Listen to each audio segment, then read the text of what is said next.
जहां ज्यादातर लोग रीसेल वाले घरों की बिडिंग वॉर के अंदर लगे हुए थे, we decided to go for a new construction house here in California. And हमें लगा ये हमारी लाइफ का बेस्ट डिसीजन है। बट इस डिसीजन के अपने चैलेंजेस एंड ड्रॉबैक्स थे। Let's discuss all of that in this video. अच्छा, एक disclaimer before we start this video. जब आप अपनी लाइफ का इतना बड़ा इन्वेस्टमेंट करते हो तो आप अपने लिए बेस्ट ही सोचते हो। तो अगर हम रीसेल वाला घर खरीदते तो मैं उसके प्लस पॉइंट्स बताता। इसका मतलब ये नहीं है कि रीसेल वाला अच्छा है कि नया कंस्ट्रक्शन अच्छा है। दोनों के अपने अपने प्रोज एंड कॉन्स हैं। इस वीडियो के अंदर आई एम जस्ट शेयरिंग कि हमारा थॉट प्रोसेस क्या था and why we choose a new construction house over the resale house. So सबसे पहले let's address the elephant in the room कि हमने नया कंस्ट्रक्शन घर क्यों चूज किया ओवर द रीसेल घर। सो हमने जब नया घर लेने का डिसाइड किया उस समय तन्या और मेरा दोनों का पर्सपेक्टिव एकदम डिफरेंट था। तन्या की चॉइस थी to get a new construction house और मेरी चॉइस थी मेरी कोई ऐसा सच चॉइस नहीं थी। मुझे बस था कि कौन सा सस्ता रीजनेबल सा घर और अच्छा घर मिल जाए। That was the only choice that I had. But ये क्वालिटी शायद हर एक वाइफ के अंदर रहती है जो आपको रियलाइज कराती है और आपको बताती है कि आपको क्या पसंद है। तो 50% तो मैं कन्विंस हो गया था कि we want a new construction house and बाकी 50% जो है वो कैलिफोर्निया की हाउस मार्केट ने मेरे को कन्विंस कर दिया। सो कैलिफोर्निया की हाउसिंग मार्केट में जब आप घर लेने के लिए निकलते हो then you will encounter 3 major things. Bidding war, घर के ऊपर एक घर के ऊपर कम से कम 10-10, 20-20 ऑफर्स रहती हैं। वेविंग कंटिजेंसीज, कई लोग घर लेने के लिए कहते हैं कि हम इंस्पेक्शन ही नहीं करेंगे। बहुत सारी ऐसी कंटिजेंसी मैं बाद में बताता हूँ बट उसको वेव कर देते हैं। थर्ड इज पेइंग 50,000 to 100,000, इससे भी ज़्यादा हो सकता है, over the demanding cost, over the offer price. तो जितने का घर उन्होंने बोला है उसके ऊपर कई लोग जो हैं वो 50,000 100,000 ऊपर देने के लिए तैयार हो जाते हैं। अपनी चॉइस होना और अवेलेबिलिटी होना, ये दोनों फैक्टर्स बड़े इंपॉर्टेंट रहते हैं। अब हमें लेना तो नया कंस्ट्रक्शन घर था, लेकिन जहां पे लेना था वहां पे पहली बात तो नई कंस्ट्रक्शन हो नहीं रही थी और जो हो रही थी वो हमारे बजट से बहुत ऊपर थी। तो हमने किसी तरह अपना मन बनाया to go for a resale house. 2 घर हमको पसंद भी आ गए बट इतनी हाई मार्केट डिमांड है और इतना ज़्यादा वो जो मैं स्टार्टिंग में बात कर रहा था बिडिंग वॉर चल रहा है कि दोनों घर हमारे हाथ से निकल गए with a very very strange reasons. पहला घर हमको सब कुछ पसंद आ गया, हमने पैसा वैसा सब कुछ डाउन पेमेंट सब कुछ अरेंज करके रखा था, लेकिन वो हमारे हाथ से निकल गया क्योंकि जो दूसरी पार्टी जिसने ऑफर डाल रखी थी उन्होंने बोला कि हमें इंस्पेक्शन चाहिए ही नहीं घर की। तो घर की इंस्पेक्शन क्या होती है कि आप थर्ड पार्टी को बुलाते हो और वो घर के अंदर देखता है कि क्या क्या कमियां हैं। उस बेसिस पे या तो आप प्राइस नेगोशिएट कर सकते हो सेलर के साथ या फिर आप उसको एक लिस्ट देते हो बना के और वो सारी चीज़ें वो रिपेयर करके देता है बिफोर आप घर की पेमेंट करते हो या बिफोर आप घर खरीदते हो।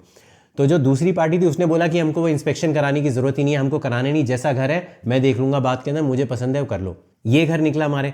दूसरे घर के अंदर हम लोग रेडी थे, हमने दिमाग में सोच लिया, मैंने कहा यार अगर घर पसंद आता है और ज़्यादा पुराना नहीं हुआ तो हम भी यही करेंगे, हम लोग स्किप कर देंगे। दूसरे वाले घर के अंदर इस तक पहुंची नहीं नौबत। दूसरे वाले घर के अंदर हमने ऑफर डाली, जो दूसरी पार्टी ने ऑफर डाली थी उसने बोला मैं कैश में पेमेंट कर दूंगा। इतना कैश हमारे पास तो है ही नहीं। मतलब इतने वेयर्ड रीजंस की वजह से दोनों घर निकले कि हमने पूरे घर को देखने का जो हमारा प्लान था, घर लेने का, कंस्ट्रक्शन, नया कंस्ट्रक्शन पुराना कंस्ट्रक्शन कुछ नहीं, हमने वो पूरा प्लान ही ड्रॉप कर दिया। और वो मूड ऐसा हो जाता है ना कि एक बार कंस्ट्रक्शन घर खरीदने के पूरे प्रोसेस के अंदर ना आपके फेजेस आते हैं। एक फेज ऐसा होता है जिसके अंदर आप बहुत एक्टिवली घर देख रहे होते हो, फिर एक फेज ऐसा आता है जिसके अंदर आप ना आपका मोराल पूरा डाउन हो जाता है, आप फिर दूसरी डायरेक्शन के अंदर, काम के अंदर, फैमिली के अंदर, कुछ ना किसी और चीज़ के अंदर बिजी हो जाते हो और आपका वो रिदम टूट जाता है। हमारा वो रिदम टूट गया। बट 3-4 महीने के बाद, मेरे ख्याल से 3 महीने के बाद, एक किसी एजेंट की हमारे पास मेल आई कि यहाँ पे नए कंस्ट्रक्शन घर बन रहे हैं और जैसा तुमको चाहिए, क्योंकि जब आप घर देखने के लिए जाते हो ना अलग अलग जगहों के ऊपर रीसेल वाले, तो आप एजेंट्स के पास अपने कॉन्टैक्ट नंबर, अपनी रिक्वायरमेंट्स, कैसा आप घर देख रहे हो, क्या चल रहे हो, तो वो सब चीज़ें आप शेयर करते हो। तो उसी में से किसी एजेंट की मेल आई कि भैया यहाँ पे कंस्ट्रक्शन हो रही है, आप जाके देख कर आओ। हम लोग देखने के लिए गए एंड वो बोलते हैं ना लव एट फर्स्ट साइट, तो घर के साथ भी यही हुआ। हमने देखा एंड वी वर लाइक, हमारी जितनी भी रिक्वायरमेंट के जो चेक बॉक्सेस थे या चेकलिस्ट थी हमारी, वो सारे उसने चेकलिस्ट के अंदर हमारी जो डिमांड थी उस स्टेज तक वो सारे चेक वो कर रहा था।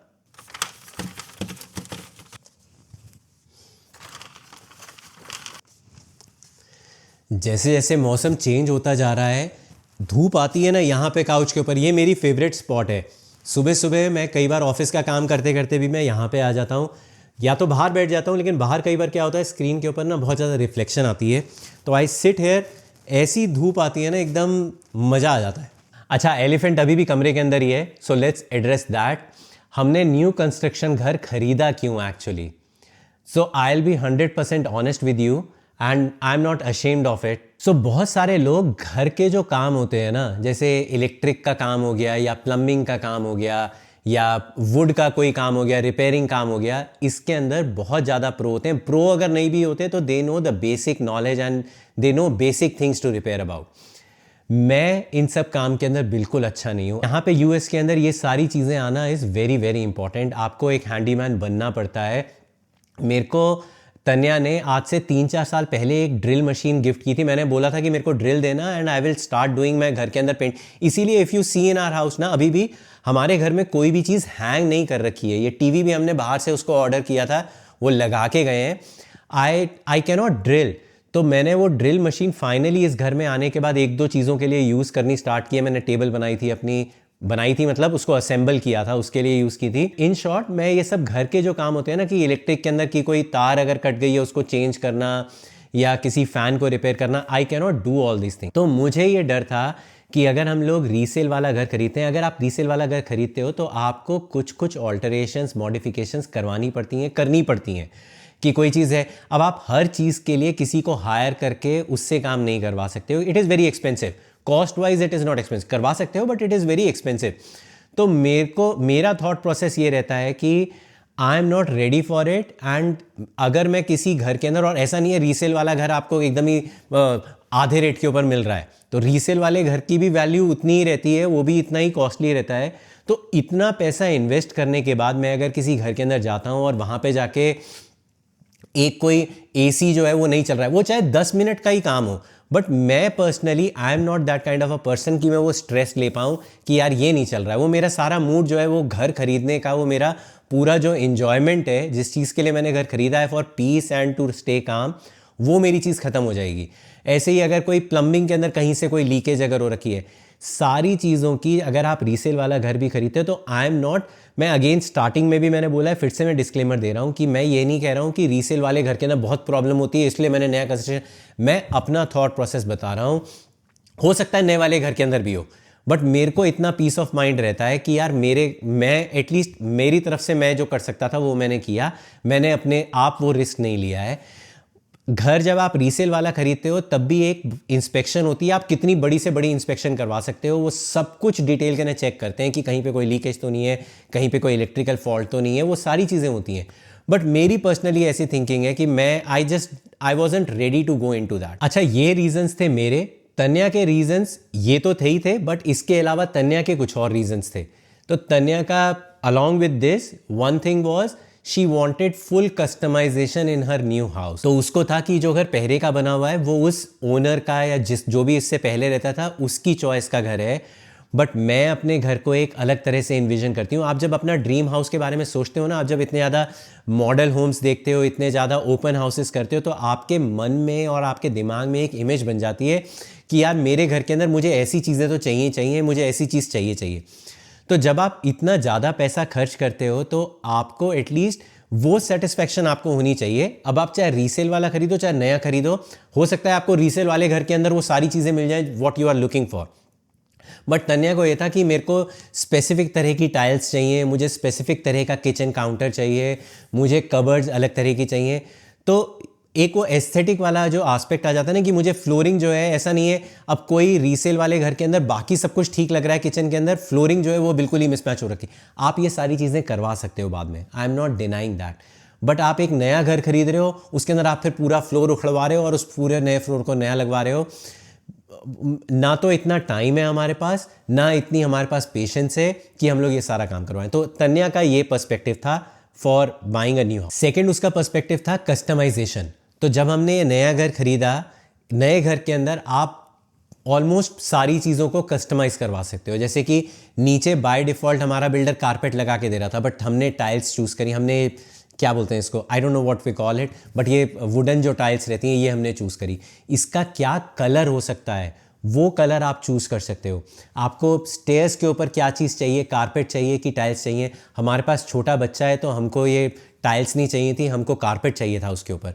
बेडरूम में आपको किस कलर का कारपेट चाहिए, किस क्वालिटी का चाहिए, उस कारपेट के नीचे आपको कुशन चाहिए कि नहीं चाहिए, अप्लायंसेस कौन से चाहिए आपको, बाथरूम कैसा चाहिए आपको, बाथरूम का टब कैसा चाहिए, बाथरूम की टाइल्स कैसी चाहिए। तो ये सारी चीज़ें जो हैं you can customize in your new house, but this was our mindset for buying a new construction house.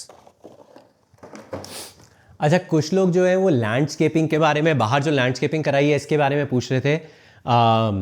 अगर किसी के कोई स्पेसिफिक क्वेश्चंस हैं तो प्लीज़ कमेंट्स के अंदर बता देना, कमेंट्स के अंदर पूछ लेना। I will be more than happy to answer those questions. हमें लगा था बड़ा सिंपल प्रोसेस है इसका कि बस आप किसी को हायर करोगे और काम हो जाएगा, बट थोड़ा सा कॉम्प्लिकेटेड है।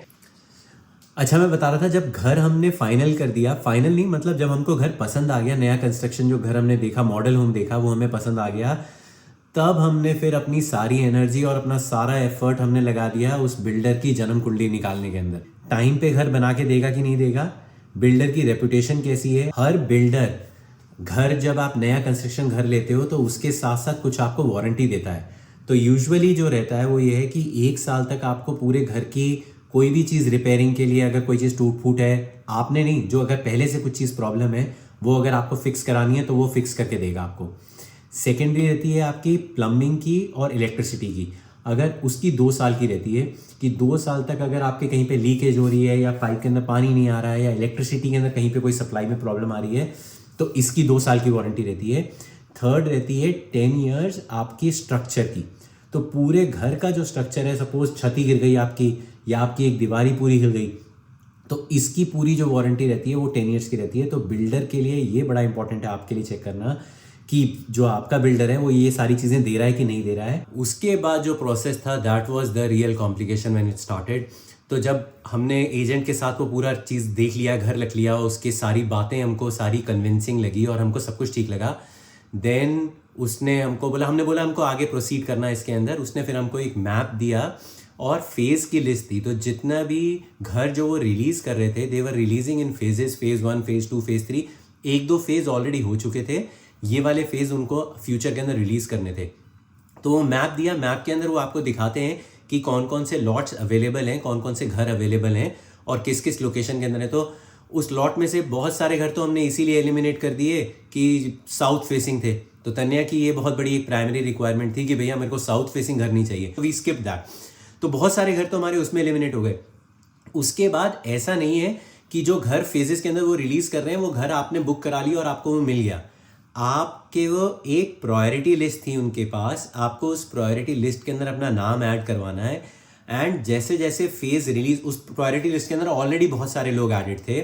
आपको ये नहीं पता लगेगा कि आपका कौन सा नंबर है, किस नंबर पे आप हो, आपको घर पक्का मिल जाएगा कि नहीं मिल जाएगा, देयर इज नो श्योरिटी। तो आप वो प्रायोरिटी लिस्ट के अंदर मैंने कहा चलो यार, मतलब ये तो let's just start the process, right. उसके बाद, और वो जो सेल्स एजेंट थे ना, they are very expert in convincing you कि आपका नाम आ ही जाएगा। तो हमने कहा ठीक है, हमने उस प्रायोरिटी लिस्ट के अंदर नाम लिखवाया। हर फेज 2-2, 3-3 महीने के गैप के ऊपर रिलीज हो रहा था। तो उसने बोला कि नेक्स्ट फेज तक वेट करो, आएगा। अच्छा, आप जब इतना सब कुछ कर लेते हो और घर जब इतना एक्सपेंसिव रहता है तो आपको, हमारे लिए बहुत एक्सपेंसिव था, बहुत लोगों के लिए, मैं बता रहा हूँ ना, कैश पेमेंट पे लेने के लिए लोग रेडी हैं, तो इसलिए उन लोगों के लिए, बहुत लोगों के लिए नहीं होगा, लेकिन हमारे लिए तो सारी ज़िंदगी की सारी कमाई है जो हम इस घर के अंदर लगा रहे हैं। तो हमको लगा कि यार ये घर मिल जाएगा हमको। हमारी सारी mentally we were very prepared कि यार अब तो लिस्ट आने वाली है, लिस्ट आने वाली है, प्रायोरिटी लिस्ट आने वाली है। एंड 1.5-2 महीने के बाद वो लिस्ट आई और उसमें हमारा नाम नहीं था। और जो फेज़ हमको चाहिए था, घर चाहिए था, तो यहाँ पे डिफरेंट साइज़ के घर निकाल रहे थे। 2 बेडरूम वाले भी थे, 1 बेडरूम वाले भी थे, 3 बेडरूम भी थे, 3 बेडरूम विद ये जो क्या कहता है, लिविंग, इसको क्या बोलते हैं, लॉबी बोल रहा हूँ मैं, क्यों नाम भूल गया, जिस जगह पे मैं बैठा हुआ हूँ, बाद में याद आएगा तो याद बताऊँगा, मेरे को, मैं भूल ही जाता हूँ। तनु, ये इसको क्या बोलते हैं जहाँ मैं बैठा हुआ हूँ? लॉफ्ट। लॉफ्ट अपना घर ही पे एकदम ब्लैंक हो जाता हूँ कई बार ना। तो लॉफ्ट, तो कई लॉफ्ट के साथ थे, कई बिना लॉफ्ट के साथ थे, कई बाहर वाला फ्रंट यार्ड था, कईयों में फ्रंट यार्ड नहीं था। तो हमको जो रिक्वायरमेंट थी दैट वाज कि विद फ्रंट यार्ड और जिसके अंदर लॉफ्ट और ये 3 बेडरूम वाला जो घर है, ये हमारी प्राइमरी रिक्वायरमेंट थी। तो एक तो पहले ही ये बहुत लिमिटेड घर थे क्योंकि ये इनके प्लान के अंदर this was the biggest house, तो ये बहुत लिमिटेड, हर फेज के अंदर ये केवल 2 ही घर निकल रहे थे, तो नहीं आया हमारा नाम। हम लोग बड़े अपसेट हुए, लेकिन हम लोग ऐसे कन्विंस्ड हो गए कि यार इस फेज में नहीं आया, अगले फेज में आएगा ही आएगा। Now there are only 3 phases left. Total जितने इनके घर थे 10 फेजेस थे, तो 6 इनके हो चुके थे, ये 7वां आया था। Now there are 3 more phases left. और अगले वाले फेज के लिए हमने लॉट बुक कर दिया कि हमको ये वाली हमारा प्रायोरिटी है। मैं मन के अंदर हम लोग सपने लगा रहे हैं कि यार ये इस तरफ फेसिंग होगा, यहाँ पे इसके गार्डन होगा, यहाँ पे वॉकिंग डिस्टेंस होगा, सब कुछ हमने अपने मन के अंदर प्रिपेयर कर लिया। और फिर 2-3 महीने की फिर से वेट होनी स्टार्ट हुई। और जब आप ऐसे कन्विंसिंगली आप किसी जगह पे नाम रजिस्टर कर देते हो ना, तो हमने कहीं और पे घर देखने एकदम ही बंद कर दिए। बहुत रेयर कभी एक आधी बार जाके देखते थे, क्योंकि बैक ऑफ द माइंड आपको थोड़ी सी रियलिस्टिक भी होना पड़ता है कि यार क्या पता नहीं मिलेगा, तब फिर क्या करेंगे। बट फिर भी अच्छा, इस बीच के अंदर क्या हुआ, हमारी लीजिंग का टाइम भी आ गया। हम लोग पहले वाला जो फेज था उसके अंदर हम लोग ये मान के चले थे कि यार इस फेज में हमारा घर आ जाएगा तो हम लोग अपनी लीज जो है हमारी खत्म हो जाएगी and then we will just move out. लेकिन जब उसमें नहीं आया ना, तो हम थोड़े से ना रियलिस्टिक हो गए। हमने कहा यार अगर नहीं आया तो हर महीने वाली जो लीज है पता नहीं कब आएगा कब नहीं आएगा, हमको ज़्यादा पैसा पे करना पड़ेगा। मंथली रेंट ज़्यादा होता है अगर आप पूरे साल की लीज नहीं साइन करते हो, आप हर महीने पे करते हो ना। तो मैंने कहा पता नहीं आएगा नहीं आएगा, let's just sign the lease. हमने लीज साइन कर दी। अच्छा, नेक्स्ट वाला फेज आया, 8वां फेज आया, 1.5-2 महीने 3 महीने 2 महीने के बाद निकाल दिया था उन्होंने, हमारा फिर नाम नहीं आया। लाइक ये जो सेकंड टाइम नहीं आया ना, इसके अंदर हम लोगों ने पूरा गिव अप कर दिया। तन्या और मैं हम लोग बात करने लगे, हमने कहा यार इसमें घर नहीं मिलेगा हमको, कहीं और घर देखना स्टार्ट करते हैं। हमने प्रायोरिटी लिस्ट करने से मतलब एक बार तो आपको गुस्सा भी आना स्टार्ट होता है, फ्रस्ट्रेशन भी होनी स्टार्ट होती है। कहती है लिस्ट में से नाम डिलीट कर दो। मैंने कहा उससे कुछ होगा ही नहीं, लिस्ट में नाम रहने दे, हम लोग कहीं और देखना स्टार्ट कर दे, कहीं और इससे बेटर मिल गया तो ठीक है, नहीं मिलेगा तो फिर ठीक है। मैं कुछ चीज़ें भूल जाता हूँ, इसलिए तन्या से कंफर्म करने के लिए आया हूँ। हमारा 9th फेज में आया था कि 8th फेज में आया था? अच्छा, 9th फेज के अंदर आया। 8th वाला फेज आया, उसमें भी नहीं आया हमारा।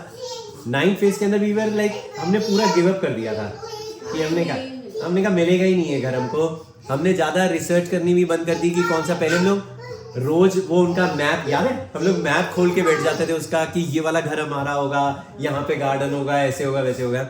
9th फेज के अंदर हमारा वो मोराल पूरा एकदम डाउन था। फिर 9th के अंदर क्या हुआ, इनकी मेल आई, क्या हुआ था? पहले इनका मेल आया कि ऐसे ऐसे है, बट फिर अगले दिन ही उसका फोन आ गया था। मतलब मेल तो रात को आई थी, बट कि ऐसे ऐसे हम फेजेस लॉन्च कर रहे हैं, लेकिन तब भी हमें नहीं पता था कि हम है किस प्रायोरिटी लिस्ट में, बिकॉज वो फेज में बहुत सारे घर है ना। अच्छा, हमें ये नहीं पता था कि हमारा नाम आया कि नहीं आया? नहीं, मेल तो आई थी कि तुम्हारा है ना, लेकिन अब वो 9th फेज में हो सकता है हमारे ऊपर कोई हो तो उसको पहला प्रेफरेंस देंगे ना वो। अच्छा, अच्छा, तो कौन सा घर मिलेगा ये नहीं पता था हमें।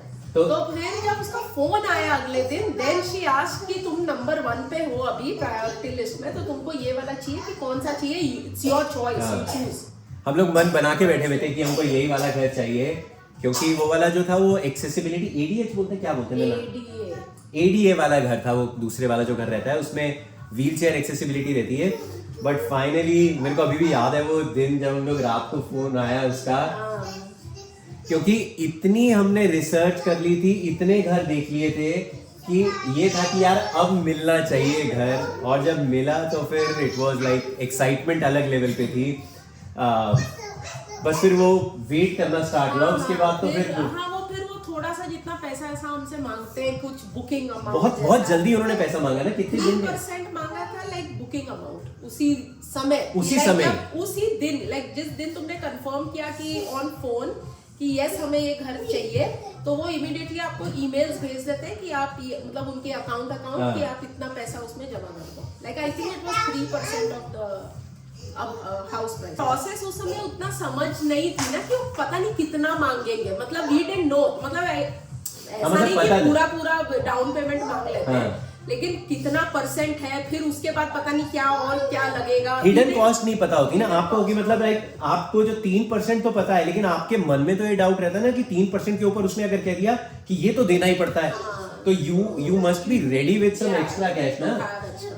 हाँ, बट बस ये काम हुआ, फाइनली उस लिस्ट के अंदर नाम आया। द बेस्ट पार्ट इज कि बिल्डर बहुत अच्छा था हमारा, इसने हमने इंडिया में भी फ्लैट ले रखा है, उसने हमारा घर पता नहीं कितने सालों के बाद कंप्लीट करके दिया था, लेकिन यहाँ पे ऐसा नहीं है। जो कमिटमेंट डेट है, इनफैक्ट उसने ये तक बोला था, उससे जल्दी कर दिया, और उसने ये तक बोला था कि जो कमिटमेंट डेट है अगर उस तक बिल्डर कंप्लीट नहीं करता है तो पर डे के हिसाब से बिल्डर विल स्टार्ट पेइंग अस। और इसका रिवर्स भी है कि जो कमिटमेंट डेट है, जिस दिन आपको घर चाबी लेनी है, आपको रिसीव करना है, अगर आप नहीं लेते हो तो पर डे के हिसाब से $500, पता नहीं कितने $1000 पर डे के हिसाब से यू हैव टू पे। बट हमको उसने पहले ही करके दे दिया। हमने लीज वीज अपनी तोड़ी, जो भी किया वो मैंने अलग वीडियो बना रखा है उसके लिए, हमको पूरा अपना। बट ये सब छोटे मोटे लॉस और खर्चे, ABC सफारी एनिमल्स। बट ये थी हमारी स्टोरी ओवरऑल, घर को बुक कराने की और घर को ख़रीदने की। जितनी भी इंफॉर्मेशन जो मैं शेयर कर सकता था वो मैंने सारी शेयर की है। बहुत ज़्यादा डिटेल के अंदर बहुत सारी चीज़ें थी, मेरे को जो जो पॉइंट्स इंपॉर्टेंट लगे वो मैंने शेयर किए। बट स्टिल अगर आपके कोई क्वेश्चंस हैं, कोई क्वेरीज़ हैं, तो प्लीज़ कमेंट सेक्शंस के अंदर पूछना। I will be more than happy to answer them if I can answer by in the comment section. अगर कोई टॉपिक बहुत बड़ा हुआ, जिस टॉपिक के ऊपर ज़्यादा इन्फॉर्मेशन चाहिए, मैं उसके ऊपर एक अलग से वीडियो बना दूंगा। Do let me know what you want, and yeah thank you for watching the complete video and staying with us, and thank you for all the support. I'll see you in my next one. Till then, take care and